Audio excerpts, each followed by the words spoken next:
Nós estamos dando início a mais uma reunião de estudos aqui no Instituto de Cultura Espírita do Brasil, ICEB, a Casa de Deolindo Amorim, com a presidência de honra na figura de nosso também querido Jorge Andréa, lembrando todos os nossos irmãos que vieram trazendo o ICEB até aqui, que certamente vão continuar a levá-lo conosco. Nós pedimos para sempre. Nesta ocasião, mestre, nós te rogamos as bênçãos por sobre o Instituto, por sobre os nossos queridos irmãos, que em todos os cantos e recantos do planeta que tão amorosamente diriges, atravessam duras provas e expiações, como tu nos ensinaste, nos advertiste, nos anunciaste. Nesta ocasião em que te pedimos bênçãos por sobre nossos mentores, por sobre nossos queridos que estão em ambos os planos de existência, amigos, conosco, nós te rogamos, Jesus, que nos acompanhes agora também na prece de nosso companheiro, querido amigo César Reis. Graças te damos hoje e sempre.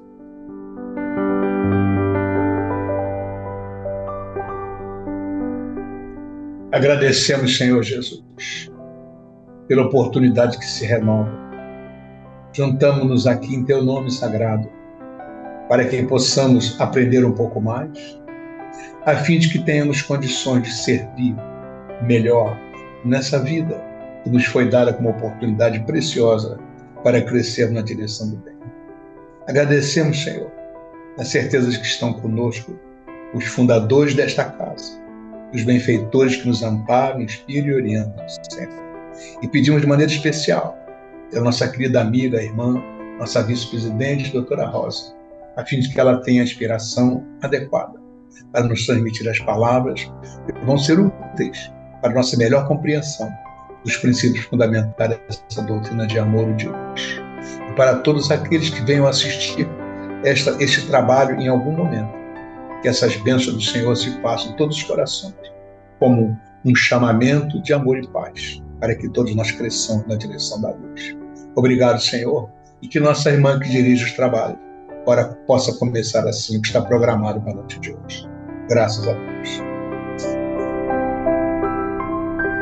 Graças a Deus. Então, já sabemos que Rosa Rita Martins está conosco, ela é médica com especialidade em genética, é doutora em genética pela Universidade Federal do Rio de Janeiro, é vice-presidente do ICEB desde agosto de 2023. Nós te rogamos, Jesus, então, que continues conosco. Rosa, muito obrigada outra vez. ICEB agradece a sua vice-presidente.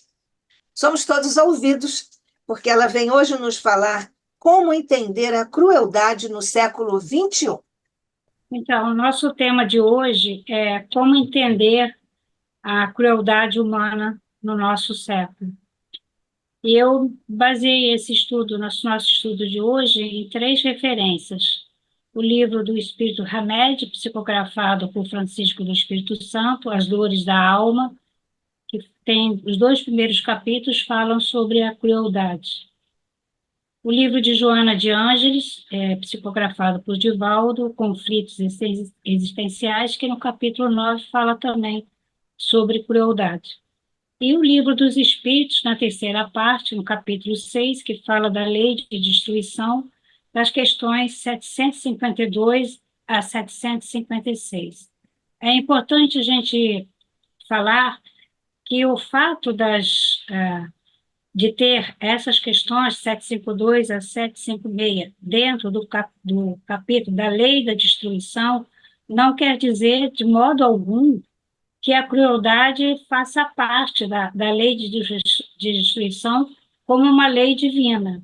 Ele cita como um exemplo de destruição, mas com certeza não como uma lei divina, mas talvez como uma falha da evolução humana, que poderia ser compreensível, talvez no início, nas primeiras eras, né, quando os homens iniciavam a sua caminhada na Terra, o seu desenvolvimento, mas que se esperava, né, como até o Livro dos Espíritos é citado, que com a evolução dos tempos, isso fosse uma tendência a diminuir ou a desaparecer, à medida que o homem fosse evoluindo moralmente na Terra. É lógico que hoje não é como foi nos primeiros séculos, né?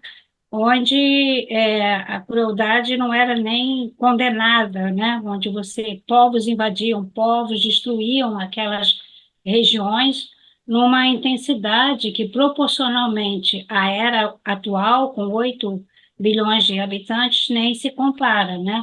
Então, assim, se a gente fosse falar estatisticamente, nos primeiros séculos da existência, os primeiros milênios, né, do desenvolvimento do homem na Terra, com certeza essa crueldade era menos limitada, né?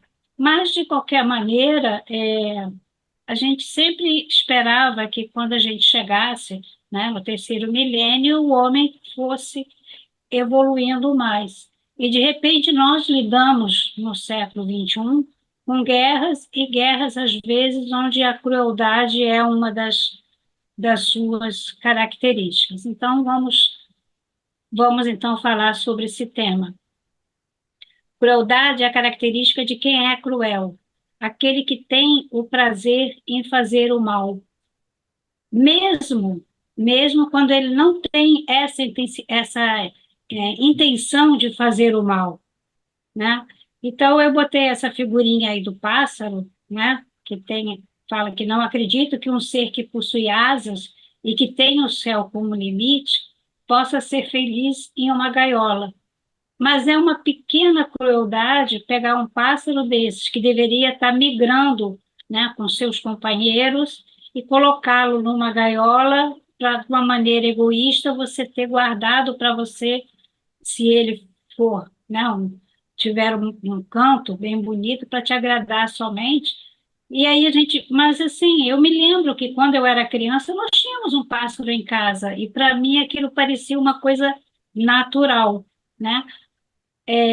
Mas não é, porque cada vez que a gente priva a liberdade, né, de qualquer ser vivo, não deixa de ser um ato cruel, porque por menor intenção que você tenha, você está o privando de ser livre, e isso, na realidade, não deixa de ser uma crueldade. Então, assim, nós podemos ser cruéis, às vezes até sem perceber que o somos. Para isso, a gente deve sempre vigiar os nossos atos e pensar o que nós pensaríamos se nós estivéssemos no lugar daquele pássaro, ou daquele irmão, ou de alguém que está passando por uma determinada situação em que a gente, às vezes, até defende quem causa aquela crueldade, né? Então, a gente sempre deve ter empatia por todos que estão à nossa volta.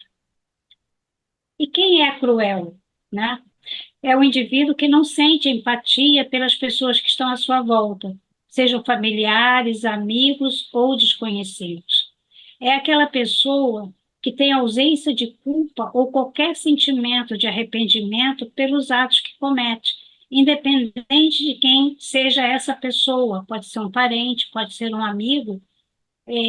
Então, assim, são aquelas pessoas que fazem mal a outras pessoas, mas aquilo não as afeta, elas não se incomodam com isso. Essa é a característica da pessoa que é cruel, né?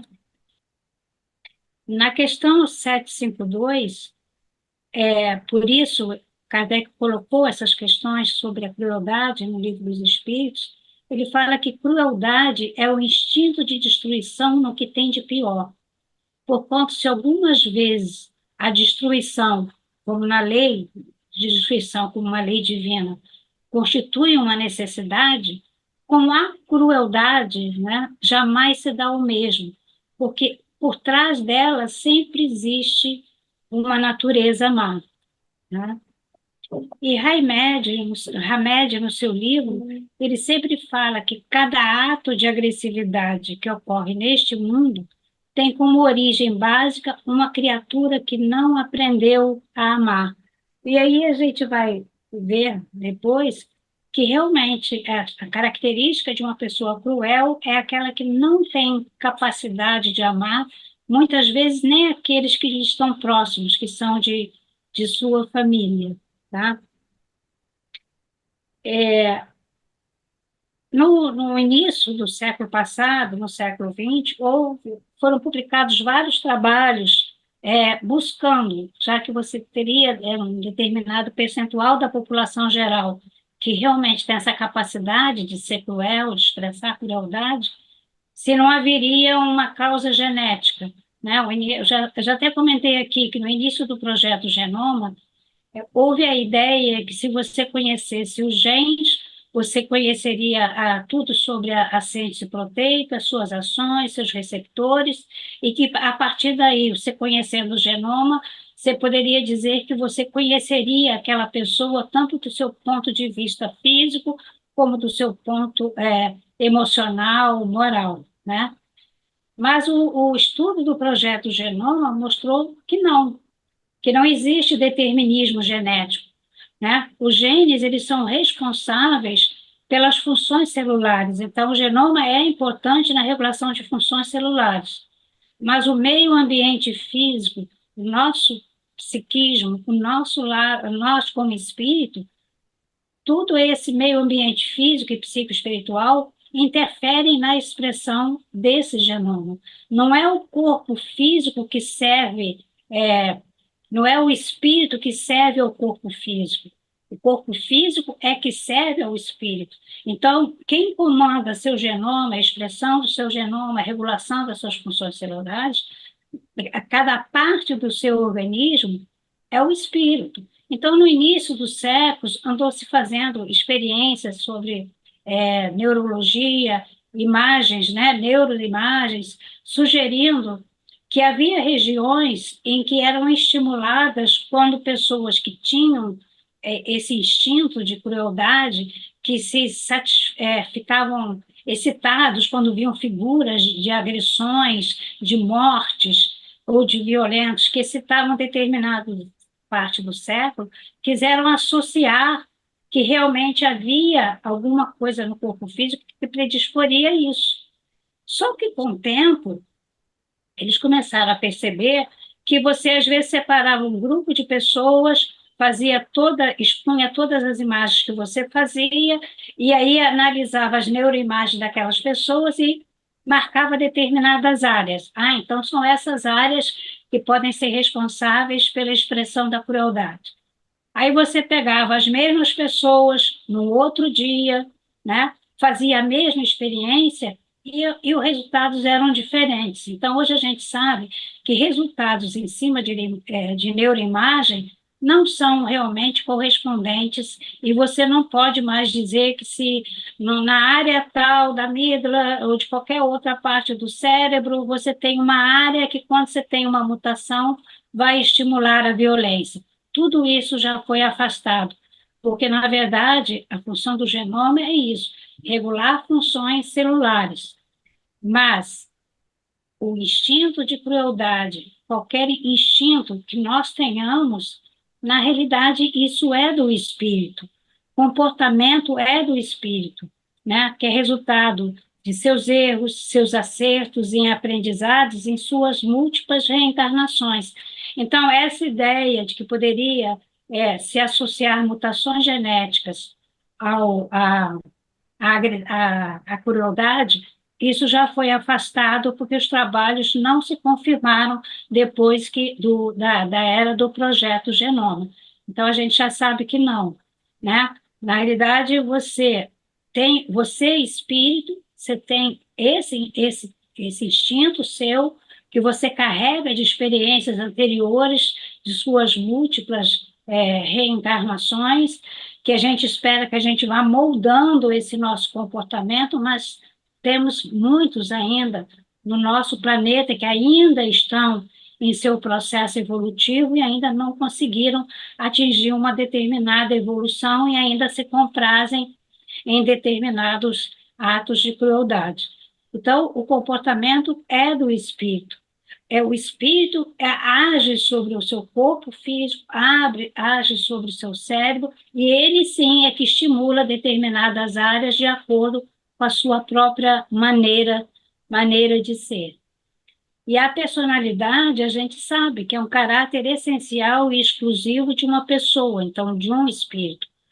É um conjunto de aspectos psíquicos que, tomados como unidade, distinguem uma pessoa pelo seu comportamento. Então, a gente pode dizer, como diz Joana de Anjos, no livro Conflitos Existenciais, no capítulo 9, que na raiz da crueldade humana existe um transtorno profundo da personalidade. Convidado ao renascimento, o espírito rebelde pode ter imprimido no novo corpo físico, nas conexões cerebrais, uma personalidade alienada e insensível às dores do outro. Então, uma personalidade de uma pessoa, quer dizer, como espírito, como pessoa cruel. Mas, assim, a gente sempre deve buscar também se há fatores ambientais e que tipos de distúrbios de personalidade a gente pode ter com esse comportamento cruel, né? Então, dentro da etiologia, ela pode ser resultante do ambiente onde a criança cresceu, onde viu, né? Se ela foi submetida a traumas na infância, se foi ela mesma criada em um meio violento, ela pode, por traumas da infância, perder a empatia pelo próximo. Então, seria um comportamento individual resultante de uma prova reencarnatória difícil que ela passou durante a infância e ter um comportamento sociopata. Um comportamento sociopata é diferente de um psicopata. São comportamentos diferentes.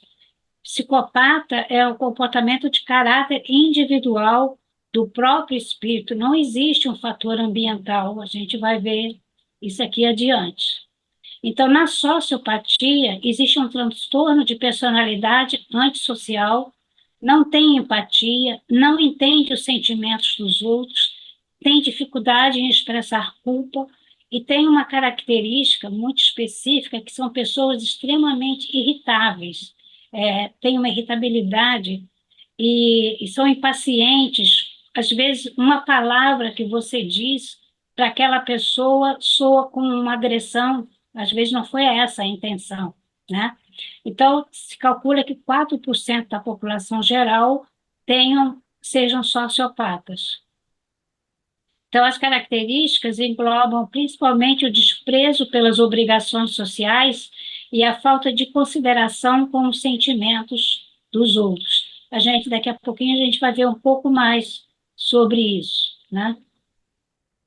Então, quais são os fatores epigenéticos, né, que podem interferir nesse comportamento na criança, que podem levar a um comportamento sociopata na adolescente, na idade adulta, né?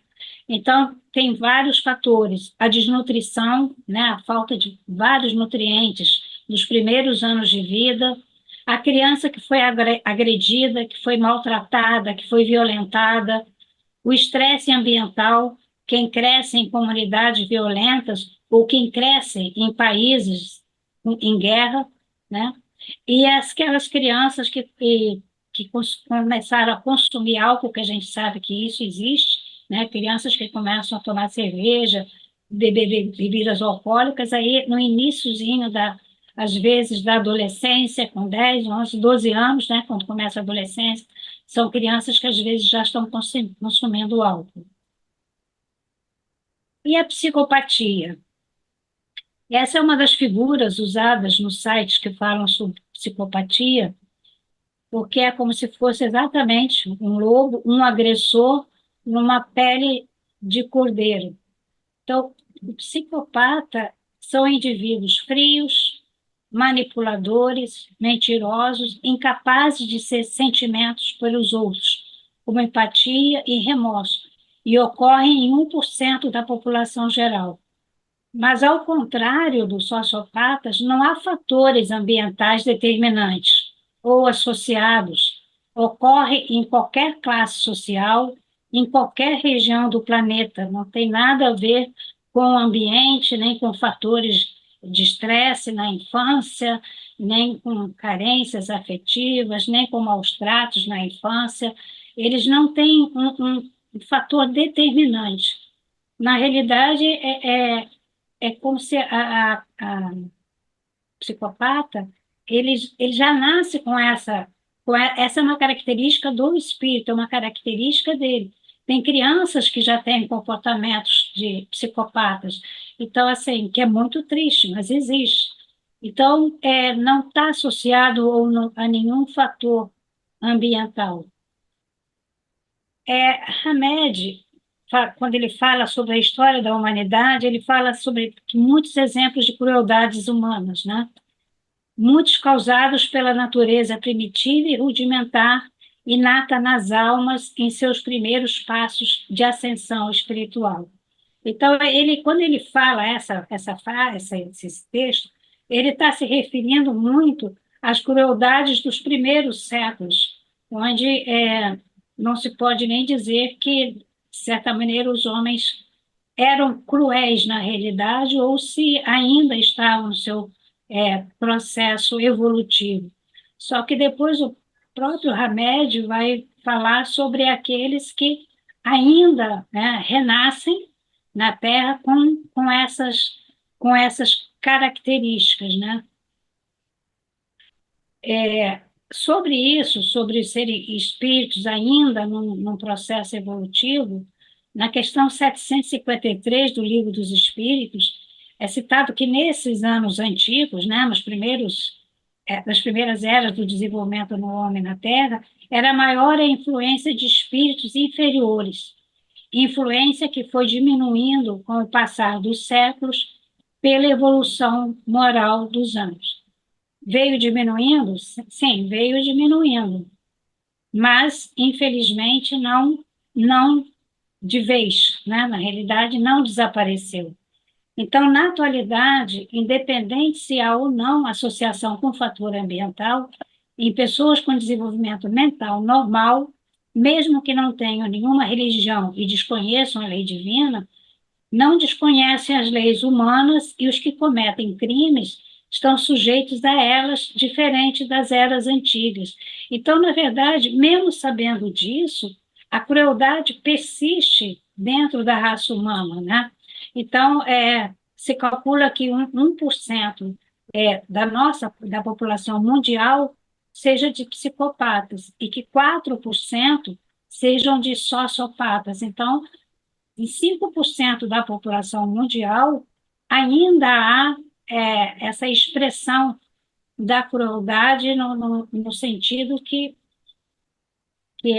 não tem a empatia pelo próximo, não se incomoda com o próximo. Hoje, né, os habitantes da Terra eles estão mais interconectados e, de algum modo, tentam interferir na evolução das guerras e ajudar os habitantes dos locais onde existem os conflitos.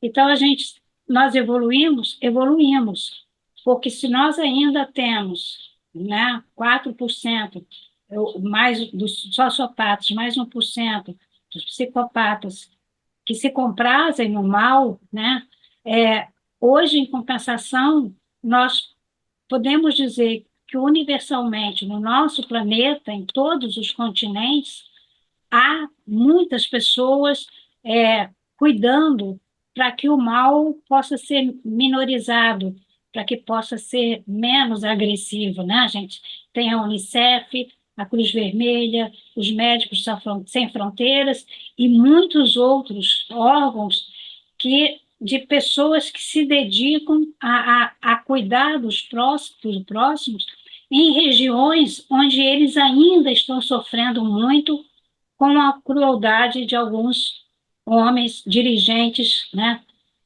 de diversos países. Tá?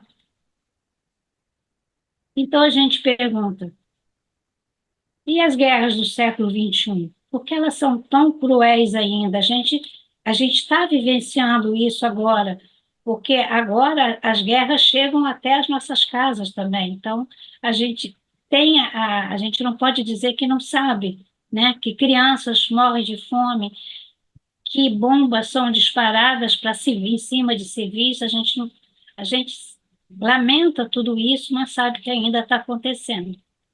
E as guerrilhas urbanas, né? Nós não temos guerra no nosso país, mas nós temos verdadeiras guerrilhas urbanas, não guerrilhas políticas, mas a gente tem guerrilhas entre traficantes, né, e milicianos. A gente tem entre milicianos e policiais, entre policiais, né, e traficantes. A gente vê inocentes sendo atingidos. Isso ainda é uma expressão de crueldade no nosso século. E os fanatismos religiosos, como é que a gente pode compreender que a gente chega no século XXI com guerras religiosas, com ódios religiosos? Como podem determinados povos, né? Você bota 21 séculos, mas os 2000 anos antes, né, quando começaram guerras religiosas na Terra, não pode ainda isso continuar acontecendo, né?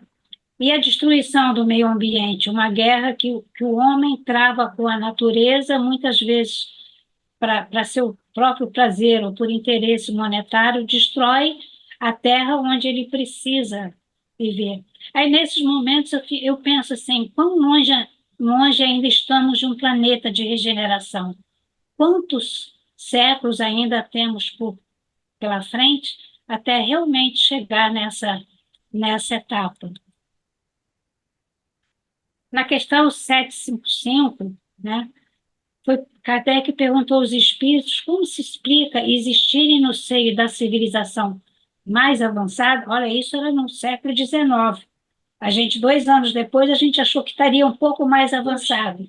2 séculos depois, a gente achou que estaria um pouco mais avançado, mas ainda não, infelizmente, né? Mas a resposta dos espíritos foi que espíritos de ordem inferior e muito atrasados podem encarnar entre homens adiantados na esperança de também se adiantarem. Mas desde que a prova é por demais pesada, predomina a natureza primitiva.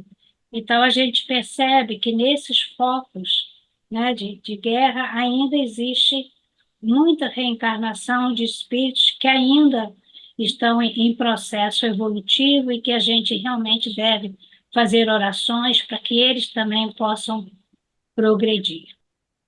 A segunda parte que eu queria conversar sobre, né, nessa nosso estudo de hoje, é sobre uma forma de crueldade onde o algoz e a vítima são a mesma pessoa, né?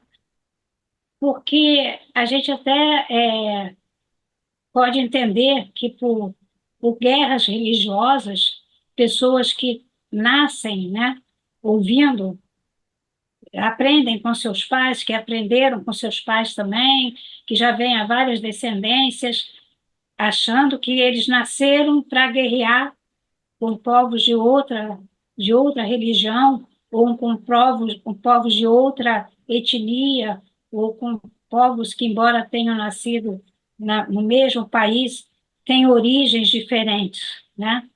Mas como entender que a pessoa seja realmente seu algoz, né? Então, Hamed fala que é a mais dissimulada de todas as opressões. É a opressão que mais faz sofrer. Não há derramamento de sangue, mas construção de cercas que os sufocam e afligem. Então, o segundo tema de hoje nosso é quando somos nós que voltamos a nossa crueldade contra nós mesmos. E isso eu me lembrei dessa frase de Buda, que falava que nem teus piores inimigos podem fazer tanto dano como teus próprios pensamentos. E aí eu vou trazer 3 exemplos. A síndrome do impostor ou da impostora, ou a síndrome do não merecimento, a síndrome de Burnout, ou síndrome de esgotamento profissional, e a depressão reativa. Na realidade, são síndromes e características em que não há essa pressão ou essa crueldade, ela não vem de fora para dentro, ela vem de dentro de você, né? É você se autocondenando, julgando e sendo cruel com você mesmo, né? Na síndrome do impostor ou da impostora, da síndrome do não merecimento, são aquelas pessoas que, por mais eficientes que elas sejam, por mais profissionais reconhecidos, elas têm um sofrimento muito grande, porque internamente elas acham que elas estão forjando, elas acham que elas estão enganando as pessoas, que na realidade elas não são nada daquilo que as pessoas pensam que elas são. E geralmente são pessoas muito submissas, tentando sempre agradar as outras pessoas, né? Mas, ao mesmo tempo, elas se sentem mal se elas forem elogiadas, porque aí, de novo, é um sofrimento interno extremamente grande, porque, ao mesmo tempo que você procura agradar, ser super eficiente, ao mesmo tempo, você é seu auto-obsessor. Você faz tudo o que você precisa fazer, mas no final do dia você diz: poxa, a qualquer momento desses, eles vão perceber que eu não sou o que eles pensam que eu sou. É um sofrimento muito grande, porque é um sofrimento interno, e todo dia você renova. Então, muitas dessas pessoas acabam, por considerarem isso uma verdade, elas acabam muitas vezes se afastando do trabalho onde estão, procurando se isolar das pessoas, ao mesmo tempo que elas procuram ser sociáveis, elas sempre têm desculpas para não aceitar uma promoção, para não aceitar, às vezes, um convite para participar de um evento com o pessoal do seu trabalho, porque ela já acordam com a ideia assim: hoje eles vão perceber que eu não sou tão eficiente quanto eu sou, tá? A outra síndrome é a síndrome de Bordeaux ou a síndrome do esgotamento profissional. As pessoas que são viciadas no trabalho e que têm aquela ambição de ser sempre o melhor no seu trabalho. Então, são as pessoas que chegam antes do horário e saem depois do horário, que muitas vezes acabam colocando a própria família em segundo plano, ou então, como acontece com muitas mulheres, elas têm a necessidade de ser excelentes profissionais, mas, ao mesmo tempo, elas têm que ser excelentes donas de casa, elas têm que ser excelentes mães, e isso leva a uma síndrome que se chama síndrome de esgotamento profissional. Chega uma hora em que a pessoa é como se entrasse num curto-circuito, e de repente ela entra num quadro depressivo, faz um quadro de adinamia severa, porque na realidade é como se ela realmente tivesse esgotado toda a capacidade psicológica de perseguir uma perfeição acima da capacidade que seria de uma capacidade humana normal.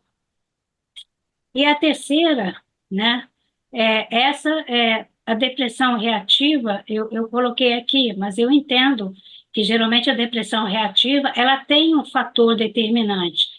Ela tem uma perda, uma perda de um ente querido que falece, uma separação, um casamento que se desfaz, a morte, às vezes, de um filho, de uma pessoa muito, muito querida.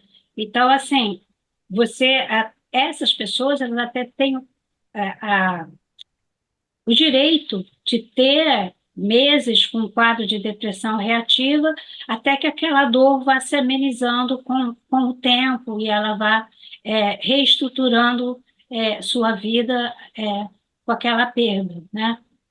Só que tem pessoas que não têm perda, não têm nada, mas é uma dinamia constante, é um humor deprimido, uma insatisfação consigo mesmo, uma ansiedade, mas não é diferente da depressão endógena, porque a depressão endógena, você faz o medicamento, a pessoa tem um distúrbio na secreção de serotonina, dopamina, e você trata. Na depressão reativa, é como se a pessoa não se desse o direito de ser feliz. É como ela ficasse buscando sempre nas coisas que estão à sua volta uma razão para se isolar, para não aceitar os convites, para se isolar dos seus amigos ou até da família. Como é que a gente pode, às vezes, reparar? Você pode reparar, principalmente, e isso é uma coisa que acontece muito no idoso, que não consegue lidar com o envelhecimento. Mas você vai reparar nesse seu amigo. Você vai reparar se, de repente, seu amigo ou sua amiga deixa de aceitar os convites para eventos que aceitava antes. Se, de repente, ela começa a se isolar e a usar as razões mais variadas para não continuar tendo a vida social que estava antes. Então, às vezes, essa pessoa está entrando nesses quadros. Então, a autocrueldade é uma autoagressão que se inicia, segundo Hamed, muitas vezes pelo medo de expressar sentimentos. Se disfarça com comportamentos exagerados de mansidão, paciência, tolerância, muito com medo de se expor, né? Com timidez, com inibição, com uma necessidade patológica de ter uma aprovação alheia, né? E ele fala que todos nós devemos tomar cuidado para não cair nessa cilada da autocrueldade, né? Então, ele fala quais são os pontos importantes. Tenha autorrespeito, né? Se autovalorize, reconheça a importância que você tem para você mesmo e para todos os que estão à sua volta. Perca o medo de dizer não compreendo, não concordo, não me importo, não acredito. Tenha a confiança e se dê o direito de contrariar uma pessoa que você acha que, se você contrariar, a pessoa nunca mais vai olhar na sua cara. Arrisca, né? Defender seus direitos é a melhor imunização contra a autocrueldade, né? Então, segundo Hamed, a solução para a autocrueldade será a nossa tomada de consciência de que nós temos a liberdade por direito que vem da natureza. Contudo, de quase nada nos servirá a liberdade exterior se não cultivarmos uma autonomia interior, se não lembrarmos que nós somos espíritos em processos evolutivos, né? Nós temos toda uma autoridade sobre a nossa vida, sobre a nossa maneira de ser, com a nossa maneira de interagir com outros.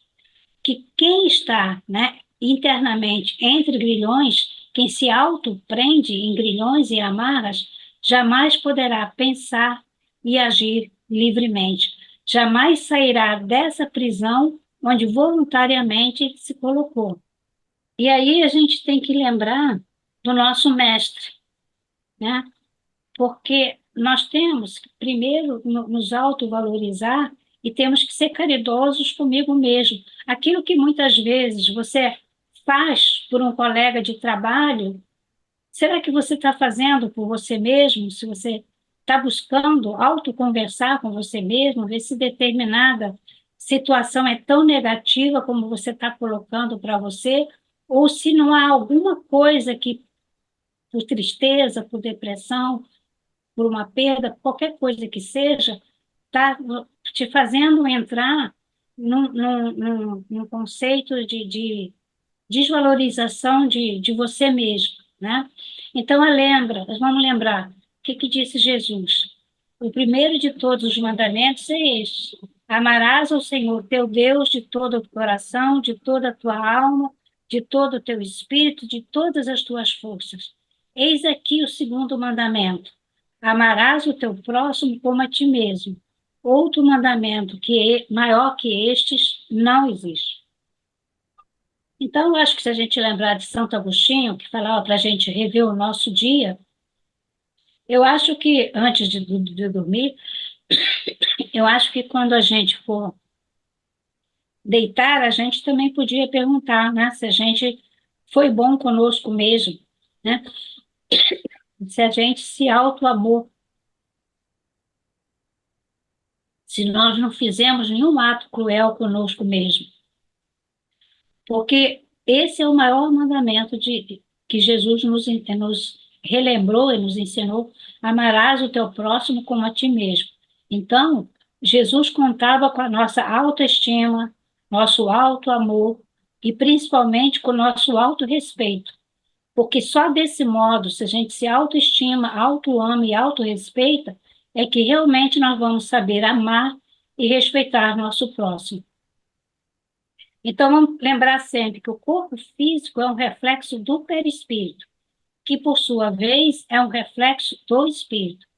Assim, o espírito que esteja bem consigo mesmo será fisicamente mais resistente a infecções, a doenças crônicas e degenerativas e emocionalmente à depressão, estando mais apto a cuidar de si mesmo e a cuidar do próximo, a cuidar da sua família.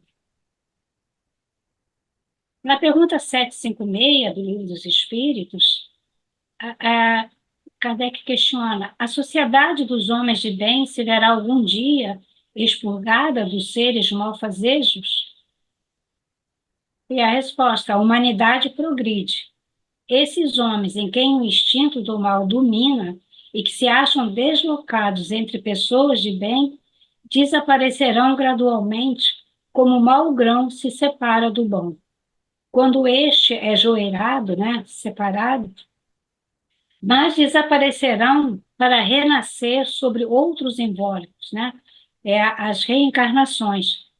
Como então terão mais experiência de suas vidas passadas, compreenderão melhor o bem e o mal. E eu acho que é essa perspectiva que a gente tem que ter do futuro do nosso planeta. Eu acho que agora, com essa universalidade, né, com essa capacidade da gente saber tudo que está acontecendo no nosso planeta, em todos os cantos do planeta, eu acho que realmente a gente vai conseguir evoluir. Então, assim, eu queria trazer essa frase, porque quando eu fui preparar essa palestra a primeira vez, eu me achei essa frase, e eu achei ela muito importante, né? Compara-se muitas vezes a crueldade do homem à das feras. Mas Dostoiévski dizia que isso é injuriar as feras, porque muitas vezes a nossa crueldade, nós não estamos no nível, né? O nosso nível de raciocínio, de conhecimento é muito superior, né? A capacidade que a gente tem de raciocinar, racionalizar, ter consciência, nos torna muito mais responsáveis, né? Do que as feras que às vezes elas não têm atos de crueldade. Na realidade, elas seguem os seus instintos na sua defesa e para a sua alimentação, né? Mas ele fala que é injuriar, porque mesmo as feras, elas não caçam se elas não estiverem com fome. Elas só vão caçar outros animais para se alimentar. Mas se elas estiverem alimentadas, pode passar uma ovelha do lado do lobo, que o lobo não vai atacar a ovelha. Então, assim, é, é, é isso que a gente tem que domar dentro de nós mesmos, essa capacidade, às vezes, de sermos cruéis sem ter uma razão que justifique esse ato, tá? Então, para encerrar, já que eu estava vendo que a gente tem pelo menos 10, juntando todos os continentes, nós temos atualmente 10 guerras oficiais. Isso fora as guerrilhas e fora os problemas urbanos. Mas são 10 guerras oficiais, eu estava vendo isso hoje, né? Nos chocam, talvez, ou a gente se preocupe muito mais com aquelas que estão mais próximas, né? Da Ucrânia com a Rússia, ou de Israel com o Hamas, né? Até porque nós sabemos, nós que somos cristãos, né, os espíritas são cristãos, como são cristãos os evangélicos, como são cristãos os não são cristãos, mas que têm a mesma origem, na realidade, muçulmanos, judeus e as próprias religiões cristãs, todas elas vieram, né, começaram com os 10 mandamentos de Moisés, né, vieram já de Abraão, depois de Moisés, até chegar a Jesus, né, o nosso mestre. Então, no fundo, todos nós temos uma origem, de certa maneira, comum, pelo menos pelo menos como espíritos que se consideram religiosos. Então, fica muito difícil quando a gente vê dois povos que, na realidade, todos os dois se consideram como descendentes de Moisés e de Abraão, que estejam em guerra ainda hoje. Só que para nós que estamos fora desses grupos, não nos cabe nem condenar e muito menos julgar. Nós não temos nem capacidade de poder julgar esses povos, né? Mas o que nós podemos fazer é preces pela paz na Terra, sempre, né, que possível, mandar pensamentos positivos, rezar pela paz e dirigir as nossas preces a Deus para que consiga fazer com que os seus mensageiros possam chegar até esses povos que ainda, de alguma maneira, guerreiam. E chegar também ao espírito dos grandes armamentistas, dos grandes produtores de armas, que busquem outras formas, né, de ganhar dinheiro do que fomentar guerras por todo o planeta para manter a sua indústria armamentista. Então, era isso que eu queria trazer hoje para o nosso estudo. Obrigada. Obrigada pela atenção de vocês. Nós é que agradecemos, Rosa, esse seu estudo tão apropriado e tão necessário. Você, no início, disse que era desagradável, realmente não é agradável nós ainda pensarmos que a humanidade está com essas disposições. Mas justamente por isso é que nós precisamos enfrentar essas questões, são problemas que a humanidade precisa responder e precisa atender. A Leia Brum está dizendo, e ao acordar, naturalmente, a propósito de um momento que você estava falando sobre isso, olhar seus olhos no espelho e verbalizar, eu amo você, e aguentar o seu próprio olhar. Eu vou dizer para vocês que eu faço esse exercício, tá? Eu realmente faço exercício. Eu me desejo bom dia. Me olho no espelho e me desejo bom dia. Desejo que o meu dia seja tranquilo, que eu consiga fazer tudo o que eu programei, né? Então, assim, eu acho que isso é um bom exercício, né? Não só ao deitar, como a gente viveu o nosso dia, mas como desejar bom dia para a gente mesmo, né? É claro. O César Reis diz, Rosa, no tempo de Kardec, um homem de 50 anos era considerado velho. Hoje, idoso tem mais idade. A crueldade aumenta com o volume de idosos na Terra? Não, eu não acho que a crueldade aumenta com o número de idosos, né? Até porque tem muita gente jovem defendendo a guerra e fomentando as guerras, né? Provavelmente os herdeiros das indústrias armamentistas não estão brigando com seus pais porque eles precisam das guerras para continuar vendendo armas. Eu não acho, não, professor. Eu acho que, pelo contrário,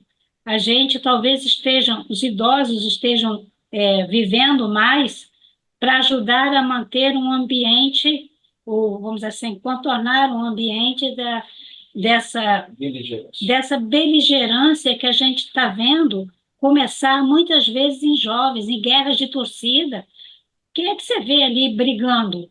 Os jovens marcam brigas pela internet, torcedores de um time com outro time. Isso tudo sempre é um ato cruel, porque às vezes morre uma pessoa, por agressão física ou por tiro, né?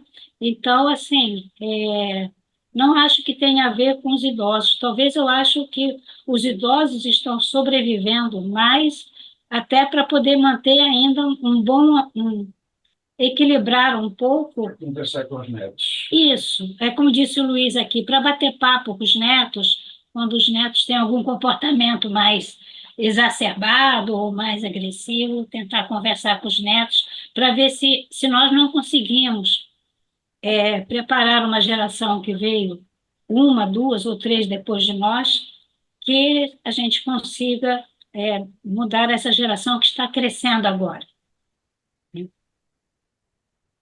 O Rosa, eu queria, não sei que lhe pergunto primeiro, se você repetir, acho que essa é a primeira, se você pode repetir a conclusão de estudos mais recentes, segundo eu entendi, em que os resultados do processo de ressonância magnética funcional no cérebro, quando ativam, né, os sentimentos ou as emoções ativam determinadas regiões do cérebro, fica colorido lá no E registro, em azul, que é de bom sentimento, azul, vermelho, exatamente. Então, exatamente. você disse que isto agora não é mais considerado como um elemento comprobatório? Foi isso que Não, você você disse? assim, foi isso que eu falei. Durante o século XX, isso foi muito estimulado Sim. né? Hoje, a neuroimagem é mais usada para funcionabilidade mesmo, mas esse lado de espiritualidade que se dá, tá? Não, porque, na verdade, tudo que você faz em cima de informações do próprio paciente, que quando o paciente já fez uma vez o teste e vai fazer de novo, ele já conhece o teste. Então, ele automaticamente, às vezes, ele começa a interpretar diferente. Então, e não só isso. Se você está chateada, deprimida, e de repente começam a te mostrar cenas de violência, né? Você vai ficar muito mais, assim, incomodada. Se, por outro lado, você é uma pessoa que adora filme de terror, assiste todos os filmes de terror que tem, quando começarem a te mostrar cenas de violência, aquilo para você não vai dizer nada, você já viu aquilo tantas vezes, né? Isso aí não é nem verdade, essas coisas nem existem. Estou me mostrando uma cena de filme, esse filme eu já assisti, entendeu? Então, eles começaram a perceber que se você pega o mesmo grupo de pessoas e repete o mesmo procedimento, as imagens nem sempre eram iguais, condizentes com o resultado que você tinha anteriormente. Então, se você pega os trabalhos que falam sobre isso, você vai ver lá, eles são de 1990, 1995, 2000, mas dificilmente você vai ver agora um trabalho de 2022 falando sobre isso. Procura ver nas bibliografias, porque o que acontece? As pessoas esquecem que a ciência, você vai dinâmica, ela vai evoluindo. E às vezes você chega e começa a olhar um trabalho. Eu fui checar várias vezes, falei, tá, ele aqui está falando, né, de novo. Aí fui olhar a referência, estava lá. A referência era de 1995, quando esses trabalhos começaram a ser publicados, né? Então, às vezes, o pessoal faz um trabalho, mas não se preocupa, né? Eu acho que isso, quem trabalha com ciência, né, com ciência, pelo menos na área, né, de biologia, na medicina, a gente sabe como a medicina de 2020 não é a medicina de 2010, que não era a medicina de 1990. A gente sabe que tudo vai evoluindo. Então, assim, quando eu fiz essa palestra a primeira vez, eu fui. Aí, quando eu ia olhar, todos eles se referiam ao trabalho de 1995. Blá, blá, blá, blá. Então, foram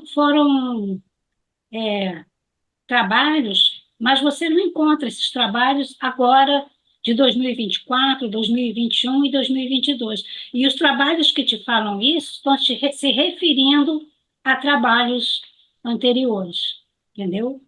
Então, é preciso cuidado quando a gente fala, principalmente em ciência, saber se aquilo ainda é um conceito atual ou que, à medida que eles foram vendo essas divergências entre o mesmo grupo em relação aos resultados, se esses trabalhos deixaram de ser valorizados, entendeu? O que nós entendemos das suas leituras mais recentes, evidentemente, que você as tem, então, a pesquisa a que se você se refere nos idos de 90 do século passado, claro, essa pesquisa se deu com os mesmos sujeitos da pesquisa no mesmo universo uma segunda vez, ou não havia grupo de controle? Não vou te dizer que foram aqueles grupos, tá? O que eu estou te falando é que eles observaram agora, mais recente, que quando você repete esse exame, às vezes o resultado não é o mesmo, tá? Sim, repete com os Então, mesmos sujeitos. os mesmos sujeitos, tá?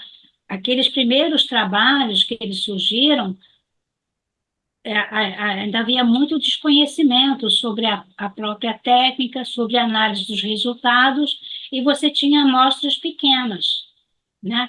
À medida que você vai aumentando a amostragem, é que você pode concluir se aquilo é uma verdade ou era uma hipótese que não se confirmou.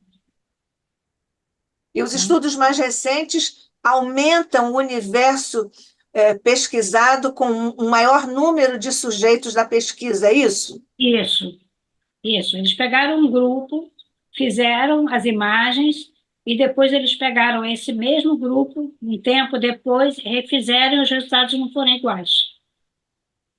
Uhum.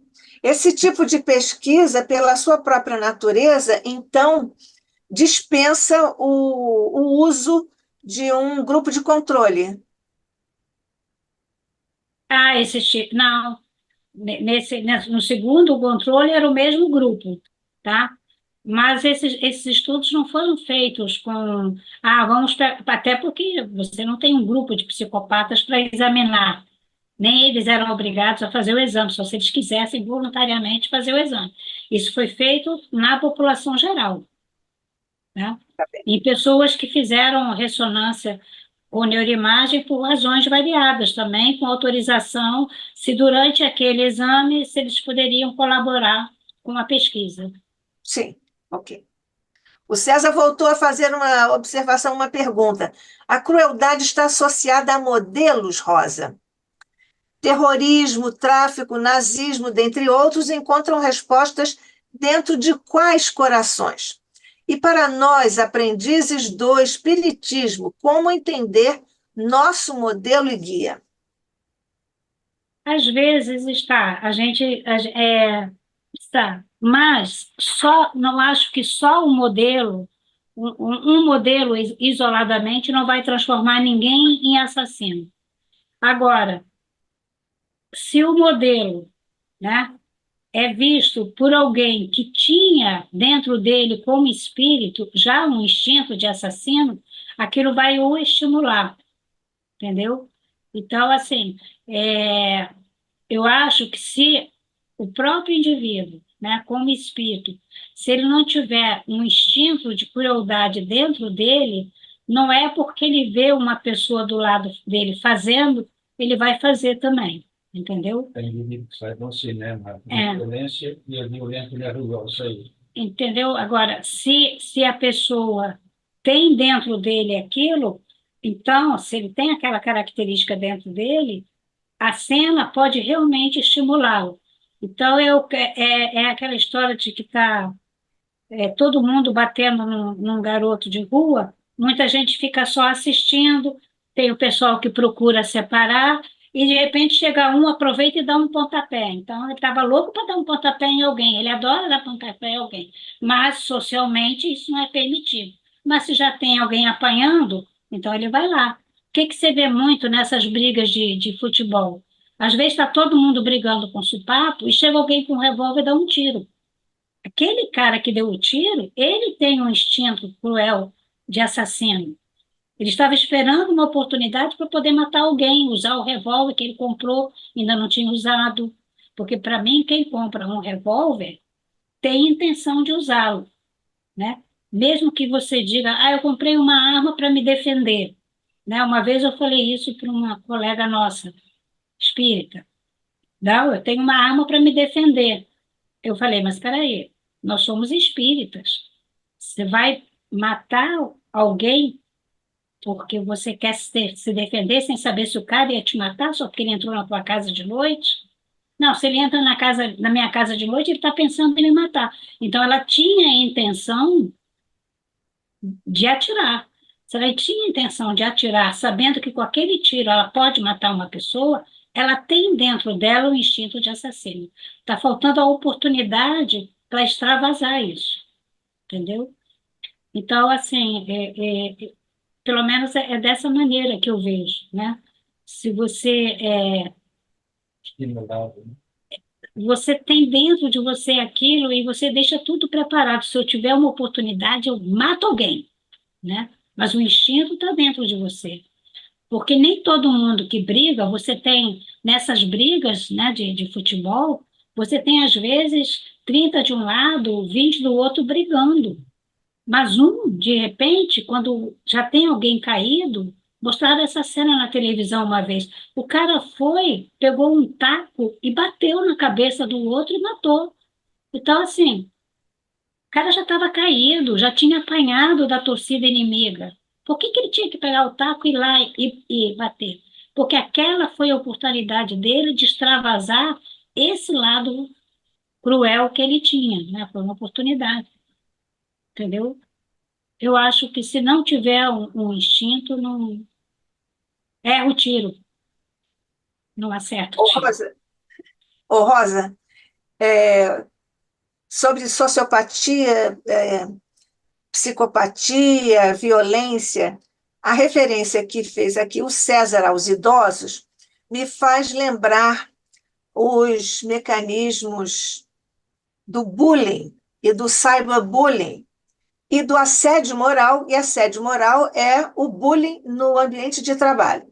As pesquisas, eu escrevi um livro sobre isso, as pesquisas dizem que quem pratica o assédio moral praticou o bullying, estatisticamente falando, praticou o bullying quando era criança ou pré-adolescente, adolescente, e hoje pratica também o cyberbullying e os adultos também praticam o cyberbullying, tanto no bullying propriamente quanto no assédio moral.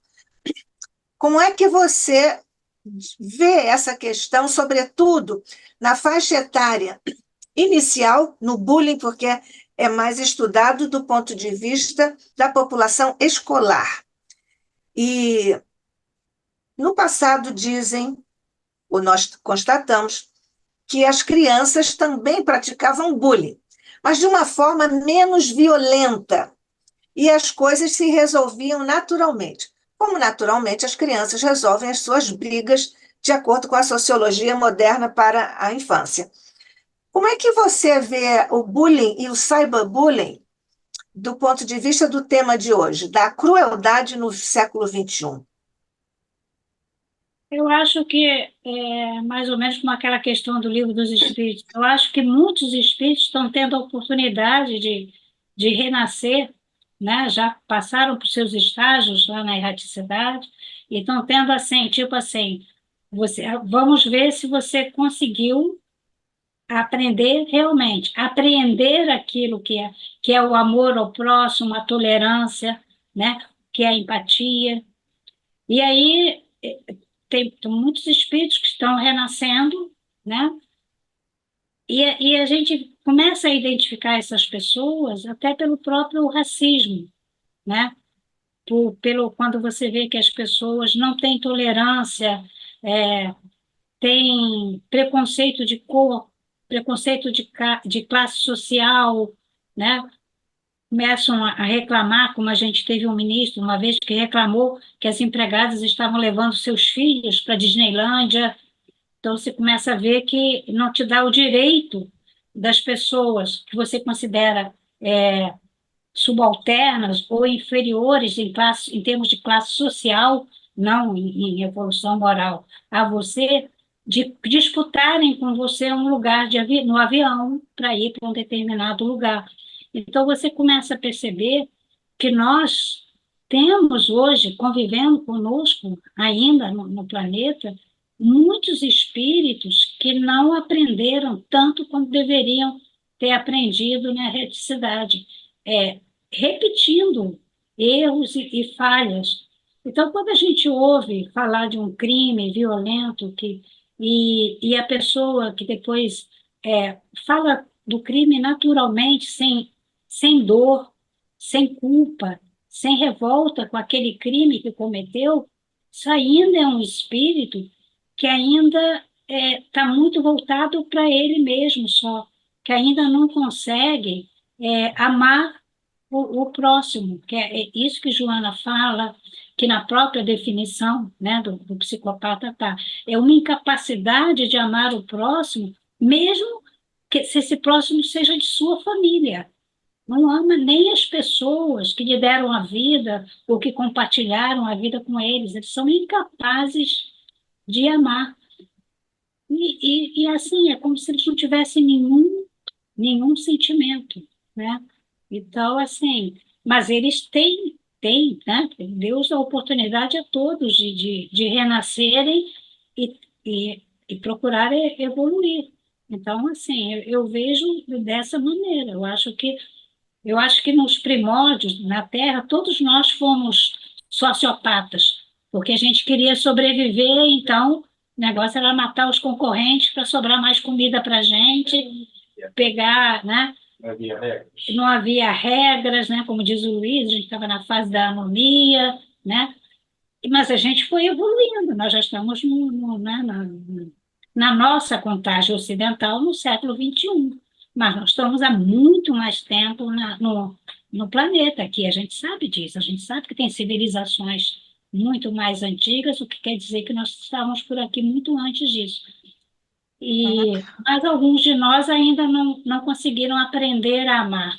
E eu acho que é um dos critérios para o planeta de regeneração é que todos realmente se amem. Ô, Rosa, as pesquisas no. Desculpe. Não, não.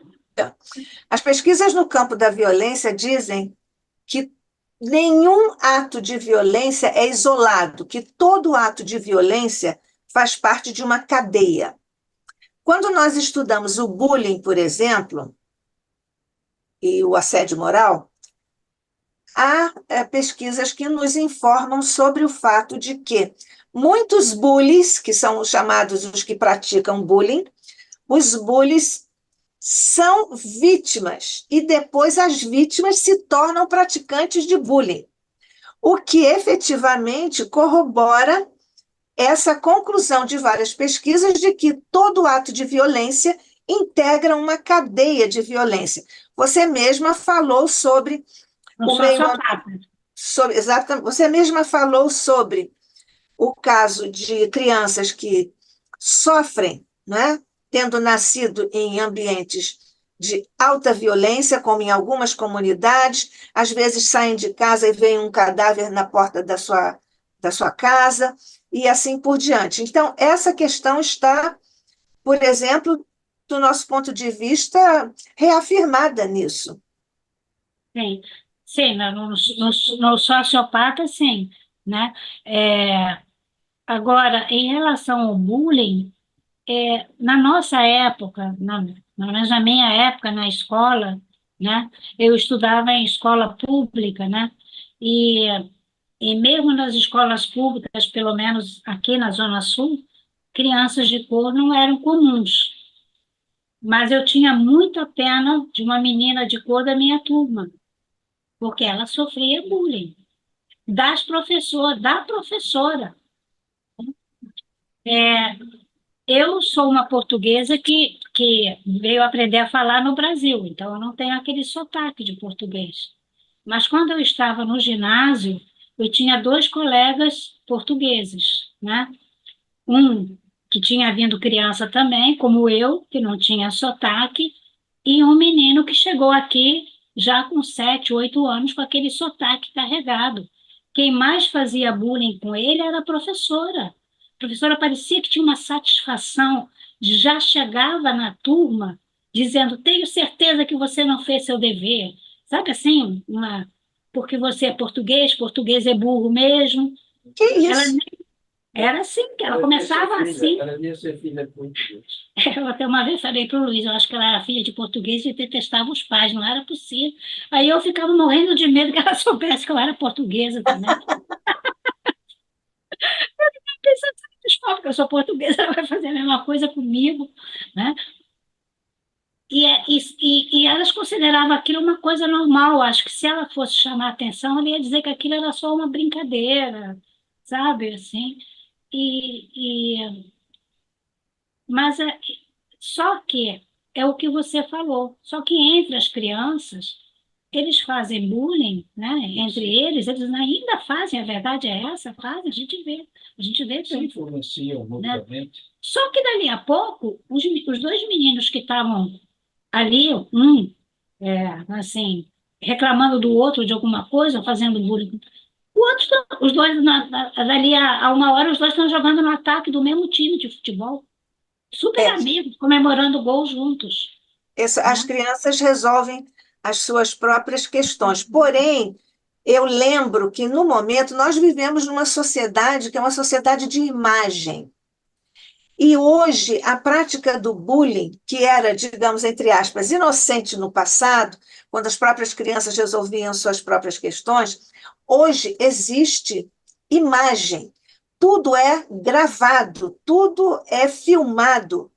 Então, uma das questões que nós estudamos no bullying é a existência de plateia, que estimula a prática de bullying, porque o bullying, né, o praticante de bullying, ele quer, às vezes, fazer a própria imagem à custa dos colegas, ou então ele quer se afirmar como liderança, e vai, assim, desdobrando esse novelo de violência com atos sucessivamente que se encadeiam numa Atos de crueldade mesmo. violência, de crueldade, de crueldade. É. Eu queria que você comentasse, por exemplo, a relação entre processo obsessivo, sociopatia e psicopatia. Como é que você vê essa questão? A psicopatia, eu acho que eles não precisam de obsessor, não precisam. Porque existe uma falta de capacidade de amar, eles nem precisam de obsessor. Na sociopatia,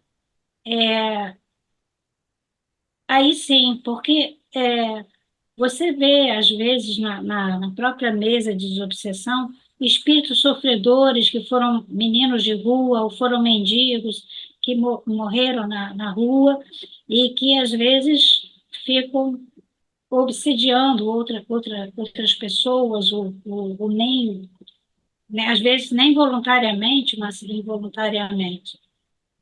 Eu acho que na sociopatia isso pode realmente acontecer, né? Porque eu não sei se você já reparou, às vezes eles entrevistam um cara que já foi preso não sei quantas vezes e eles falam dos crimes dele com naturalidade. Eles não são psicopatas, mas eles falam como se fosse natural. O cara não me deu, ele não me deu o celular, eu pedi, mas ele não me deu, aí eu atirei.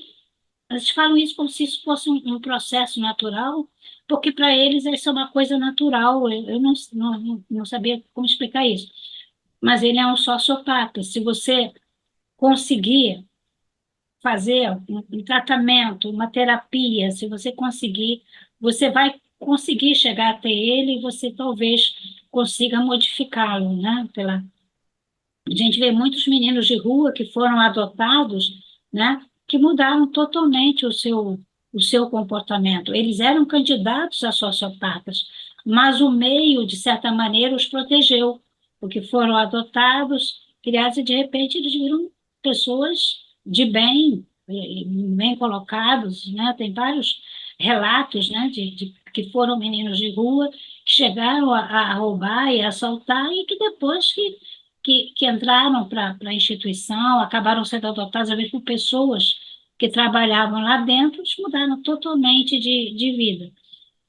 Agora, em relação aos obsessores, eu acho que os desencarnados são os que estavam aqui, na realidade. Se um desses, né, desencarna, né, ele vai continuar tendo o mesmo comportamento.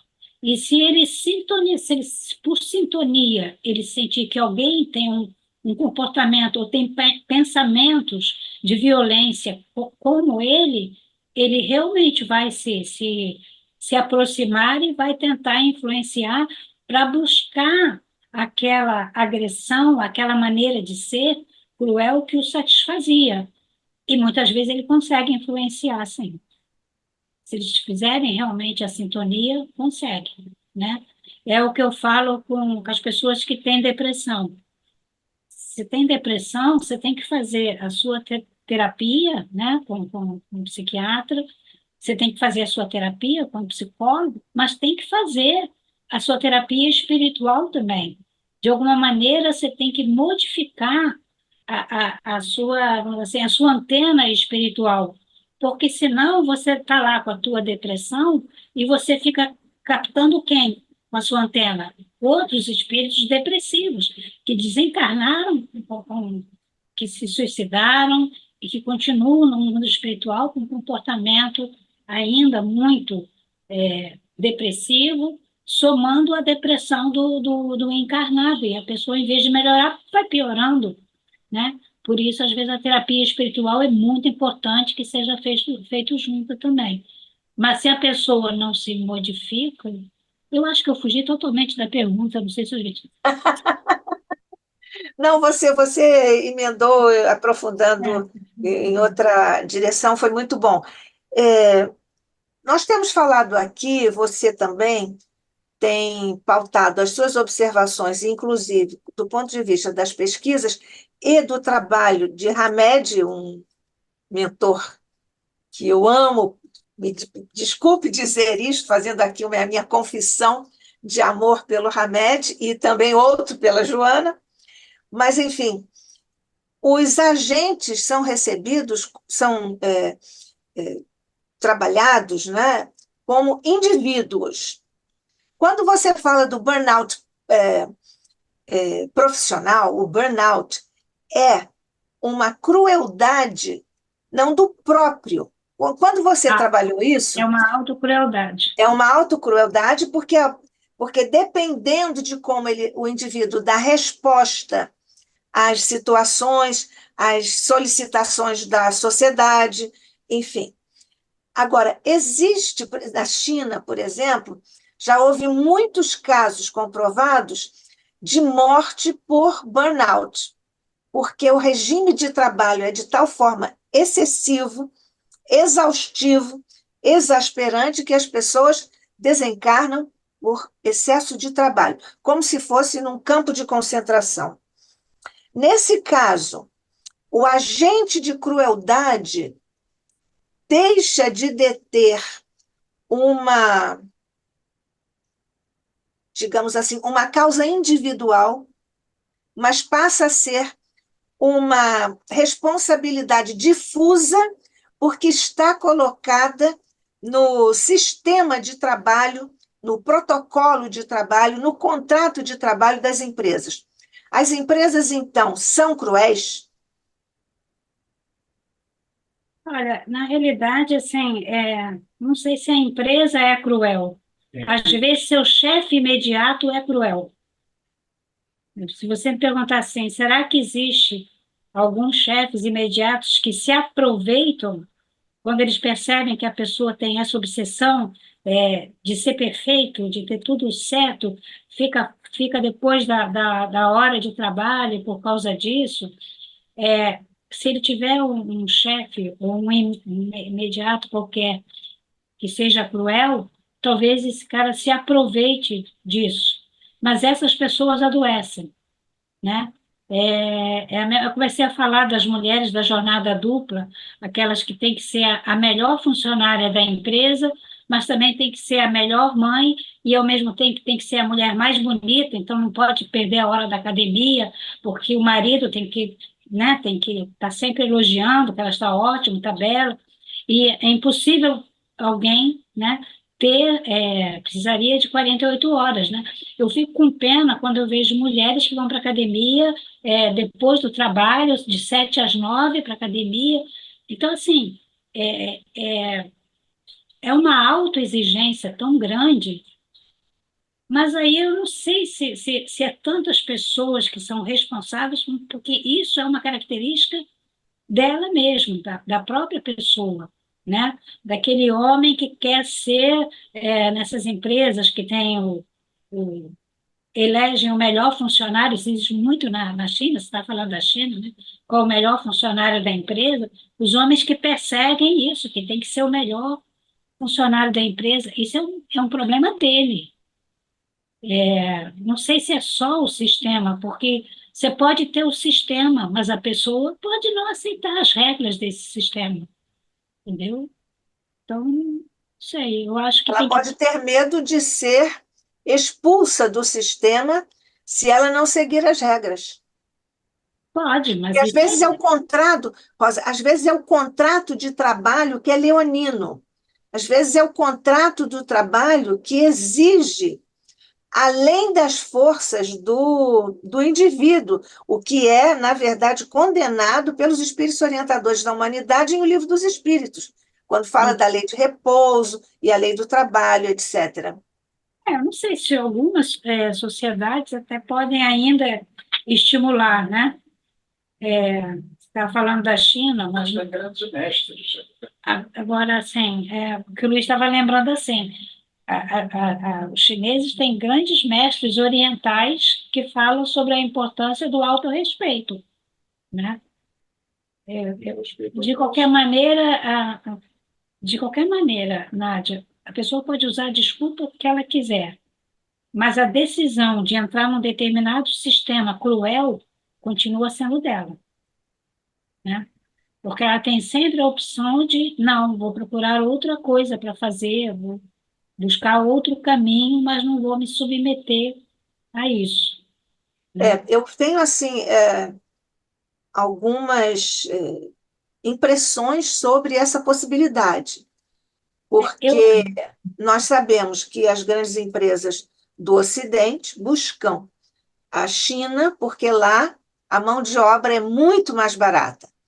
O regime de trabalho demanda muito maior número de horas de trabalho diariamente, e assim por diante. Então, muitas vezes, o próprio indivíduo que precisa lutar pela sua sobrevivência não tem como escolher, porque muitas das grandes empresas aqui do mundo, sobretudo, por exemplo, as de tênis, elas são colocadas lá uma ao lado da outra, produzindo tênis da marca X, da marca Y, e todos sob o mesmo regime de trabalho.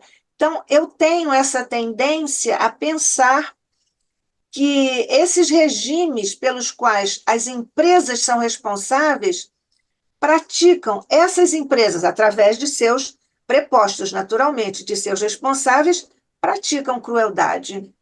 Europeus e americanos. E elas provavelmente irão responder por isso, inclusive Sim, as certamente, empresas do certamente Ocidente vão. que usam, porque usam conscientemente a mão de obra deles, sabendo Escrava na mão de qual é o obra. regime de trabalho, né? Exatamente. Europeias não estão comprando, tem que se denunciar em que a escravidão. O Luiz, que vê mais noticiário internacional, está falando que agora, né, as empresas americanas e europeias, se houver denúncia que elas estão usando esse trabalho chinês, né, meio escravo, que existe um boicote pela Boicotes, internet, são são boicotadas, boicotadas. exatamente. Então, eu acho que a Exatamente. própria humanidade está se encarregando e você espera que sim, que à medida que É o vai caminho natural, que a internet seja usada para coisas também positivas, né? Não só para exatamente. espalhar fake news, mas que também busque, né, consertar tantos erros da humanidade ainda, né? E ainda nisso, Rosa, uma outra questão que é da descoberta que as empresas do Ocidente fizeram, porque acharam que, por esperteza, estariam explorando a mão de obra barata, que terceirizando a sua produção com esse gravame, né, moral, que elas estariam lucrando mais, porque elas não teriam que manter o piso da fábrica e tal. Mas elas fizeram tanto isso que atualmente, em muitas áreas, o Ocidente não tem mais tecnologia para produzir e só a China tem.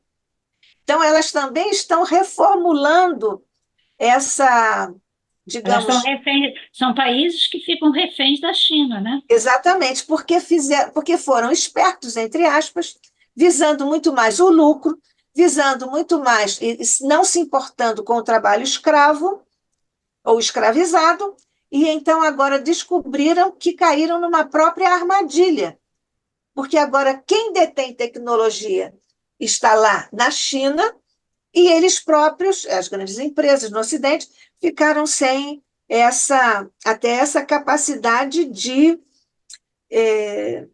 rivalizar, né? De fazer o contraponto econômico, inclusive. Rosa, nós não temos mais perguntas. Eu até teria muitas conversas aqui para dividir, mas eu vou parar. Então, você tem mais alguma observação, alguma coisa que você queira dizer, querida? Não, tinha essa pergunta do professor Serrei, se crueldade está associada a modelos, né? É, Terrorismo, tráfico, nazismo. Eu acho que quem segue esses modelos é porque tem dentro dele espírito as mesmas ideias. Na realidade, quando ele exatamente. vê o modelo, ele reativa dentro dele as ideias que ele já tinha e que ele já veio trabalhando nessas reencarnações, mas que ainda lhe dá, vamos dizer assim, satisfação pessoal por tê-las, então veste roupas nazistas, né? Faz, tem os grupos, Tatuagem. faz as tatuagens, participa de grupos fechados e de vez em quando alguém consegue divulgar, que na realidade ele tem essas ideias dentro dele mesmo, espírito. Ele só estava esperando uma oportunidade para. Ah, encontrei meu grupo agora, então agora está É. tudo bem. Isso nos faz remontar a uma frase de nosso querido Emmanuel. Tudo no universo é vibração e sintonia. Que frase, hein? Que ensino, que verdade. É Tudo no verdade. universo é vibração e sintonia. Maravilhosa, se fosse nossa, mas não é. É do Emmanuel. Até porque eu não sou mentora, ninguém aqui é mentor, então é do Emmanuel mesmo. Então, Rosa, terminamos aqui Terminamos, sim.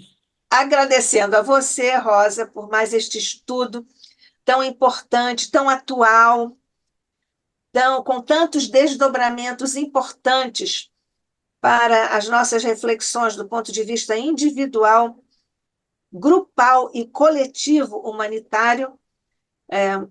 O ICEB agradece mais uma vez a sua participação aqui, Rosa Rita Martins, agradecendo também a presença de todos os amigos que estiveram aqui em ambos os planos de existência, trabalhando, estudando conosco, agradecendo a quem nos fez essas perguntas importantes e agradecendo, sobretudo, aos nossos mentores queridos. Mas, acima de todos, agradecendo-te, ó Mestre amado, a tua proteção, a tua energia, a tua bênção e as tuas luzes por sobre todos nós nestes instantes de estudo do teu Evangelho e do Espiritismo codificado por Allan Kardec, nosso amado Mestre codificador. Nós agradecemos, Mestre, também por intermédio de teu coração a Maria, nossa mãe, por legado neotestamentário, aos nossos anjos da guarda, aos nossos amigos espirituais queridos. Graças, Mestre, nós, pequeninos corações que nos dirigimos agora ao Teu, ao te agradecermos, ainda te rogamos, permanece conosco, Mestre amado. Continua a nos abençoar, a nos fortalecer e a iluminar nossos caminhos, pavimentando-os com tuas bênçãos e diretrizes para a luz, para a paz e para o amor. Fica conosco hoje e sempre, sob o olhar de nosso Pai. Assim seja.